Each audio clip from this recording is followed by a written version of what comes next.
The Perfect Dictatorship, China in the 21st Century, by Stein Ringen, Hong Kong University Press. Chapter 1, Leader.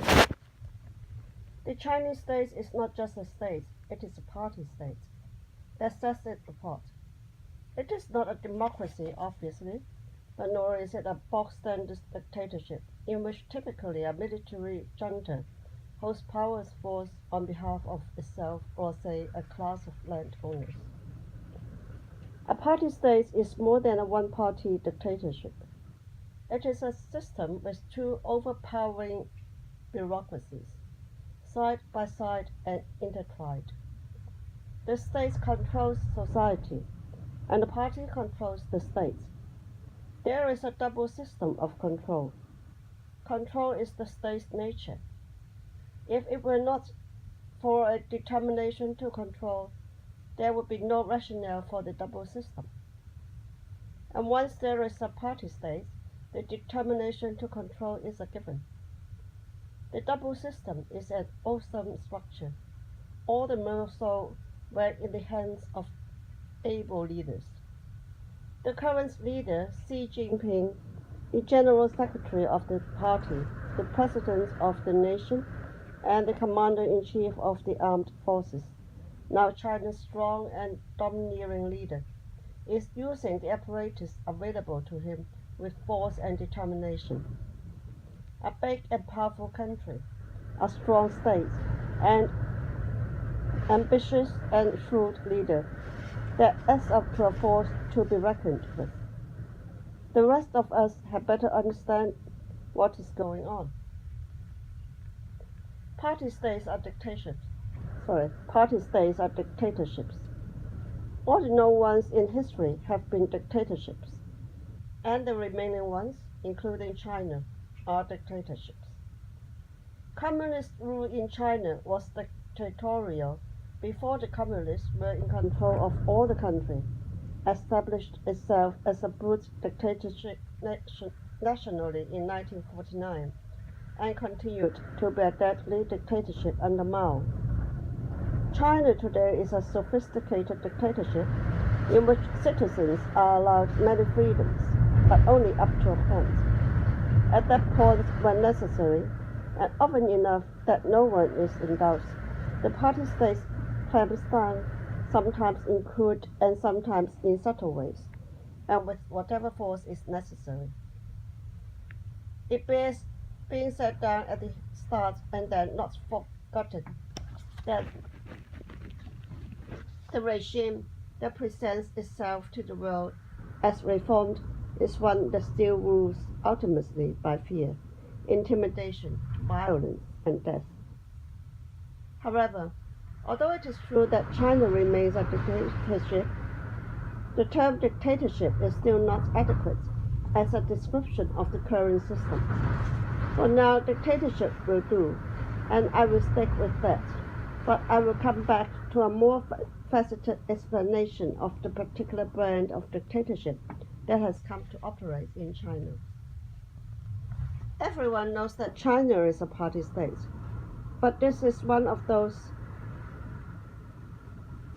knowns that are so obvious that it is often overlooked. And if you do overlook it and look to China as just another state, you will understand nothing and misunderstand everything. Priorities. Three ghosts of fear haunts the Chinese leaders. The first is the memory of the century of humiliation. Going into the 19th century, China was the world's biggest economy and the leading power in technology and administration. Then followed a century of catastrophic decline. The country was subjugated by foreign powers that established colonies and bases on Chinese territory, sometimes under the label of concessions, and took control of much China's foreign trade. The imperial regime eventually collapsed. Central control was lost, and the nation disintegrated into warlordism and civil war. Large parts of the country were invaded and occupied. China's leaders, and probably Chinese people, have been used to thinking of the country as the middle kingdom, at the center of the world, with other countries and people around it, more or less distant from the center, and with lesser and possibly barbarian civilizations. The loss of position corresponding to the self-understanding was a calamity. The view persists that China has a rightful place in the world, which belongs to it by natural justice, and that place is at the center. The reclaiming of the nation's rightful place is on the leaders' minds, and probably something they are under intense pressure from below to pursue. The century of humiliation proved that China's rightful status is not assured, and that the nation and its strength need to be always nurtured and protected.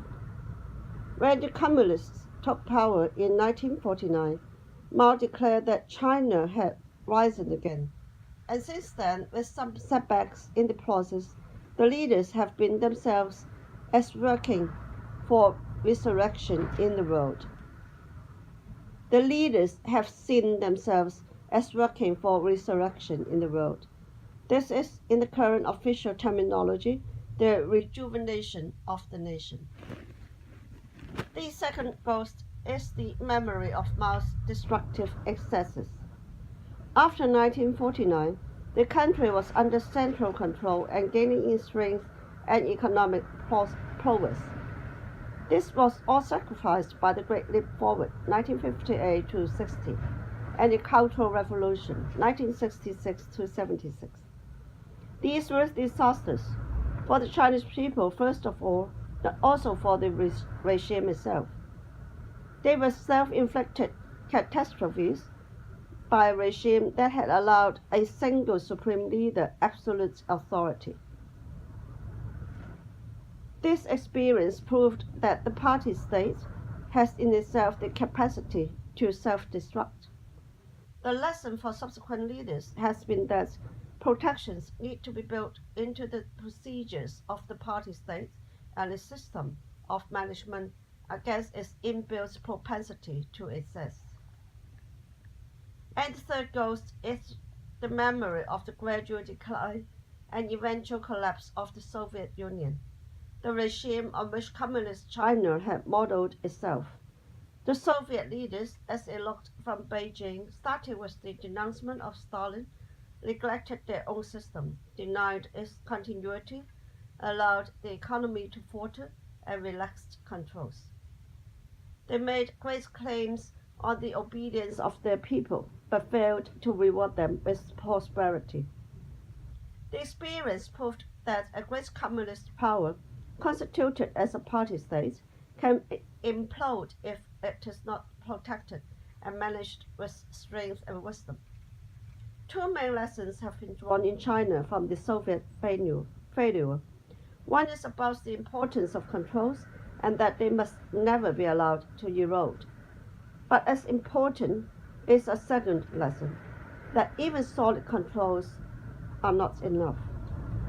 There must also be reward, something tangible and economic in it, for the people, or at least for enough of them.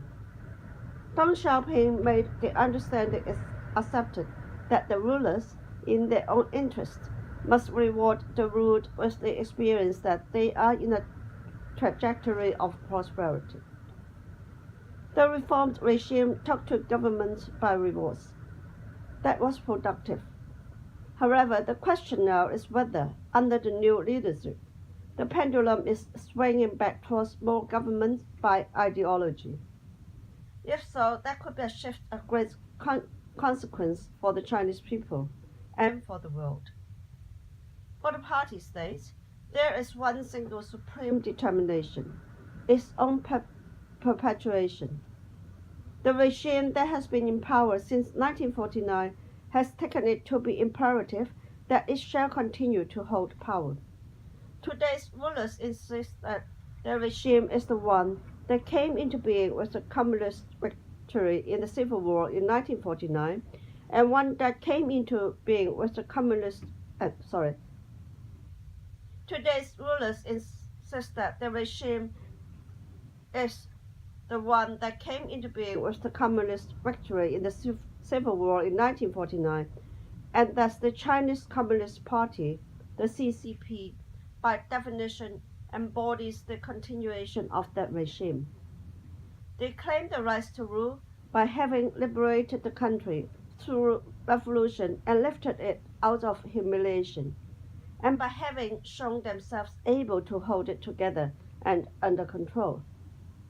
The new leaders slotted themselves into an ancient tradition, which Chinese thinkers and holders of power have seen the advancement of national strength as the great project, and the strong states as the instruments of their project. This determination is absolute. When the chips are down, the inescapable bottom line is the preservation of the regime and its power. That was put on display in 1989 when the People's Liberation Army (PLA) was turned on the people. They were a nationwide uprising with broadly based protest movements across the country and with serious revolts in many cities. 80 or more, it is sometimes said, sometimes 130, sometimes many more. As usual, we do not know. Fueled by discontent and animated by a demand for democracy. These were not mere incidents, which the regime is deft at managing. It was revolt. Accommodation proved impossible.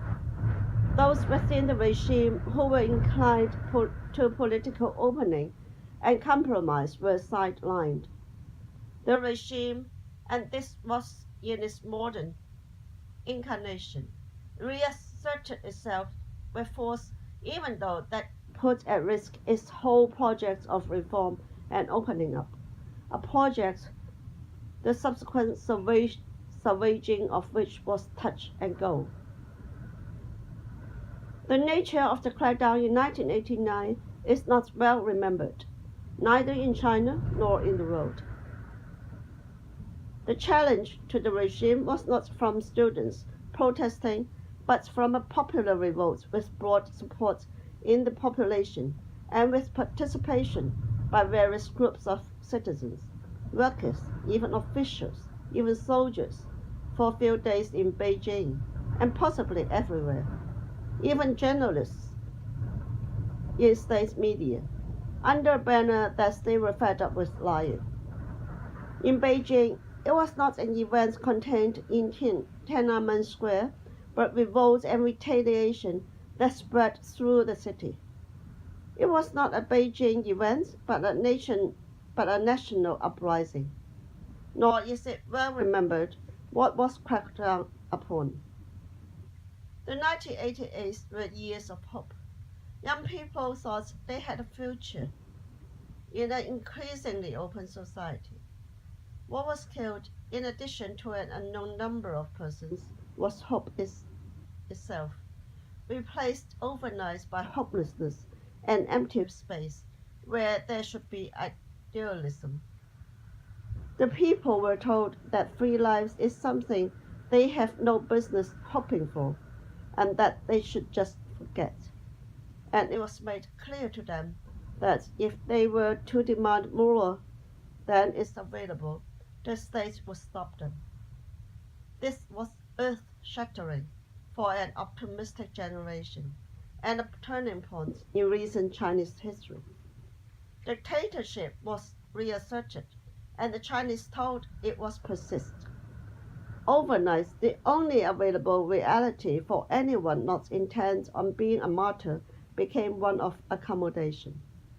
The effects have been lasting and can be seen in the nihilistic materialism, moral corruption, cynicism, disaffection, and confusion of identity that are now prevalent in Chinese culture and social life. Nor may we always remember just what is new and not new in the new model. China is admired for its turnaround and the resulting economic growth. Reform and opening up is seen as a transformation of the Chinese system, a transformation brought about by a new understanding that the country needs economic growth more than it does ideological purity. It is thought that Deng Xiaoping and his allies re-geared the system into one single-mindedly dedicated to economic growth, and that China was being edged on to a path of becoming an ordinary country. This has hardly been a more used phrase among the commentariats than the tiresome single-mindedly dedicated to economic growth, or some version thereof. But this regearing never happened. The opening up that Deng launched in 1978 was to be economic and no more. There has been much political reform, but not for political opening up. Far from promising soft governance, Deng stressed from the start that political management must seize with both hands the joint emphasis on economic development and political propaganda and thought work. He did not turn his back on the project of national glory, but famously advised the country for now to hide its capacity and bide its time. The regime has not been and is not single-mindedly dedicated to economic growth. It is single-mindedly dedicated to its own preservation. It is certainly dedicated to economic growth, but not for the sake of growth or the blessings that may follow for the common people. Economic growth is not an end, it is a means. The regime is dedicated to economic growth because the leaders know or believe that without growth and the distribution of rewards that growth allows, they and their edifice would be in danger. That is a strong dedication, but it is not what the leaders are finally in business for. The regearing that happened on Deng's watch was from revolution to gradualism, but not away from party state control. Deng laid down the four cardinal principles to uphold the socialist path, to uphold the people's democratic dictatorship, to uphold the leadership of the Communist Party, and to uphold Mao Zedong thought and Marxism-Leninism. He made clear in decidedly non-reformist language what was not up for debate, and did so in order to have the backing to stop any political movements that could evolve to threatening the perpetuation of the regime. There were experiments with political liberalism, for example, with election higher up the line than in villages, but these were reined in on the fear that once let loose, they would be unstoppable. In 1987, Hu Yaobang, the nominal head of the party, who was seen to be a voice for liberal political reform, was purged from his post. When the dust had settled after the crackdown in 1989, the next party leader, Zhao Ziyang, also seen to be soft, was the next to be purged, stripped of all his positions at the fourth plenum of the 13th Century Committee on 23rd to 24th June of that year, to spend most of his next 16 years under house arrest, until his death in 1905 at age 85. Since that definition of normality in 1989, the trend in state-society relations has been towards tightening with stronger controls from above, rather than more opening up from below. The leadership that came in 2012-13 speaks a forceful language of reform. Some of that is no doubt being turned into action, but how much is yet to be seen? There are many things and Co say they intend to do. What they have done is to reinforce Leninism within the party and state control in society more broadly. Mao left a destroyed economy, and it is sometimes thought that it was this destruction that Deng and his allies reacted to. The economy was indeed to dire straits, but Mao's legacy was also a destroyed polity, and the political system was arguably even more damaged than the economic system was. The reforms responded to both these destructions under a double agenda, to both reform the economy and to rebuild the political machinery of control, both in party and administration. The economy has, as everyone knows, been reshaped, but there has been as much political work as well on this side in the form of reform and restitution rather than reform and opening up. Far from China being made ordinary, it has been reaffirmed as different. Allied to the supreme determination to self-perpetuation is a second super concern, which grows out of China's historical self-image and experience, and which is nearly as absolute. To maintain and protect what is seen as the nation's territorial integrity and security. That means, on the one hand, to prevent any part of the empire from falling out from under the control of Beijing. The sensitive areas are in the west, in Tibet and Xinjiang. The name the Qing dynasty imposed on the ancient home of Muslim Uyghurs, meaning new territory or new frontiers. If this were a regime single-mindedly dedicated to economic growth, it would shed much of the western provinces, which are a huge economic burden for it. But that is inconceivable, although an idea Mao himself flirted with while waiting to ascend to national control. And the question of conceding autonomy in a real meaning to, say, Tibet is not on the agenda, and is something that the current rulers just would not contemplate.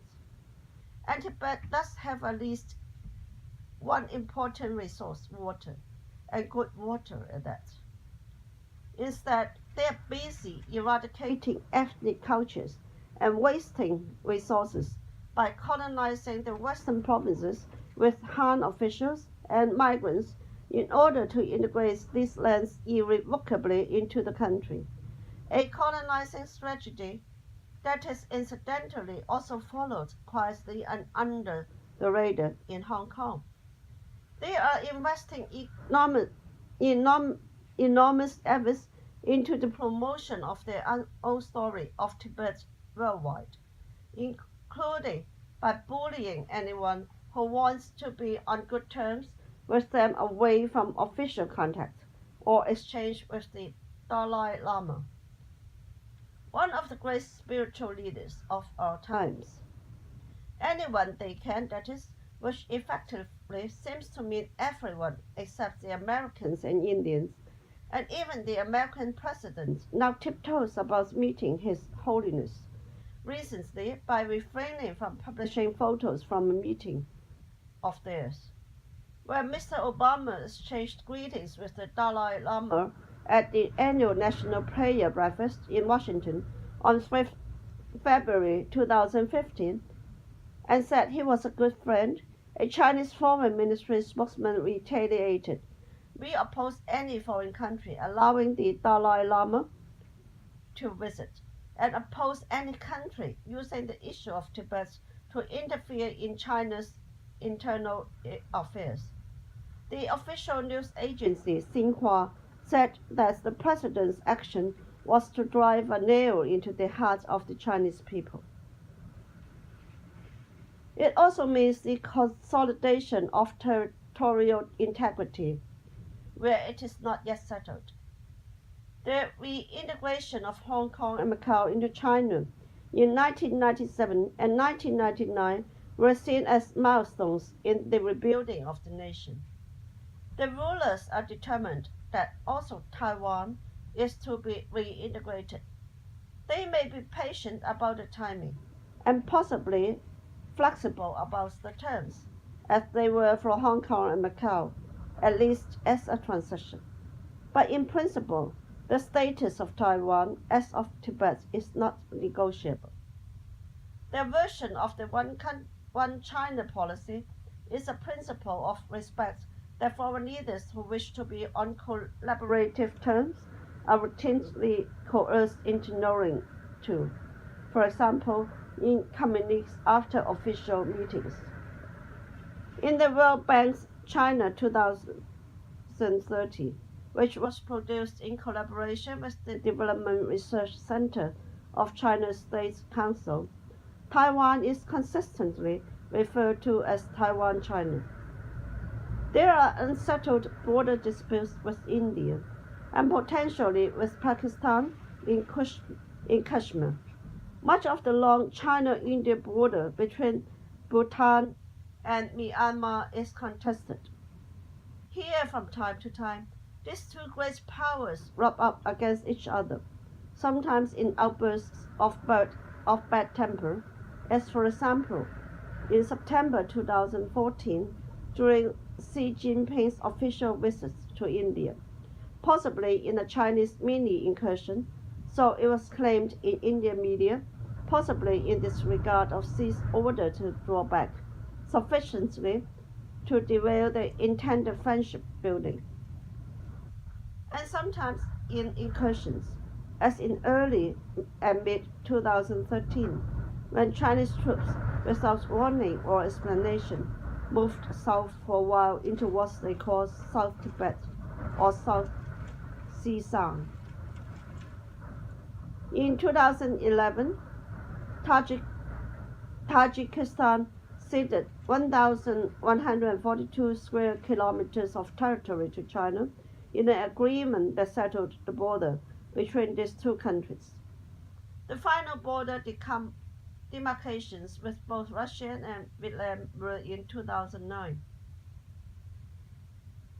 There are dangerous issues with Japan and Vietnam in particular, but also with the Philippines, Malaysia, Brunei, probably Indonesia, indirectly India, and possibly South Korea over territories and islands, some tiny rocks in the East and South China Seas, which are a source of conflict.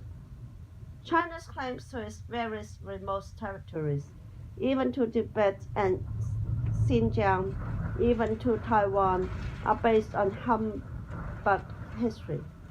But that does not matter. One would think that civilized neighbors in the modern world will find a way of negotiating such petty disagreements. But there is no sign that China is so inclined or inclined to negotiate except from strength.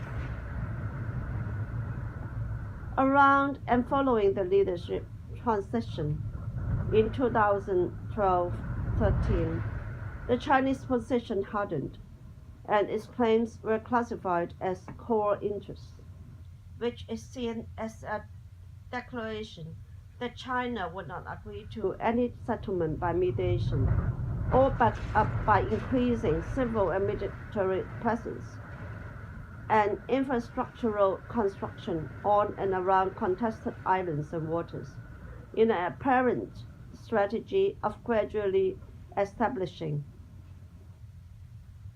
it is a practical fact that these rocks and waters and their resources are Chinese and for Chinese use. The Chinese leaders are off and on conciliatory in language, but their activities in the waters go on. The Foreign Minister Wang Yi took the opportunity of a press conference during the 2014 meeting of the National People's Congress to reconfirm the hardening of China's position.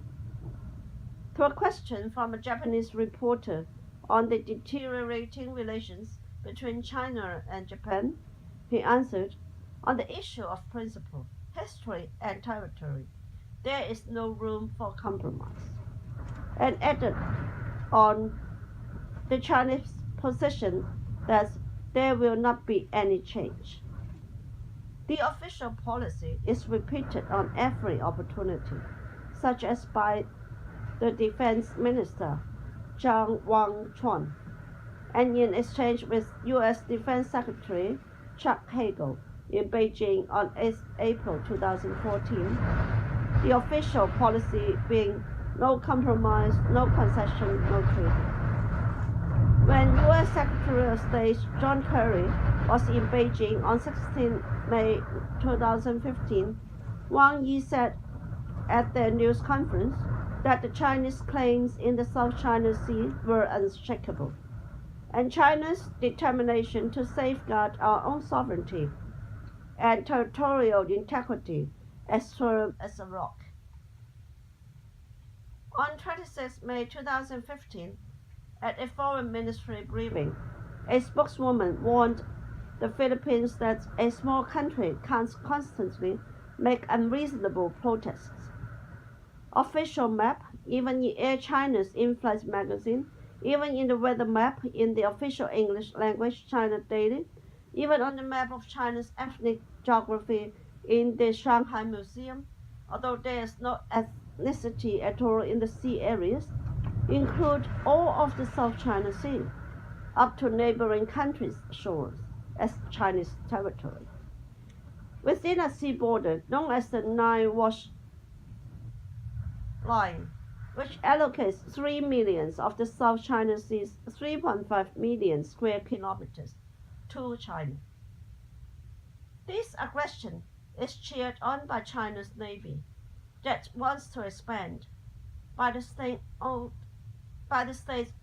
China National Offshore Oil Corporation that wants access to likely petroleum resources in the area, and by fantasists in high and low circles who dream of national glory, play with romantic visions of war, and hate Japan and the Japanese.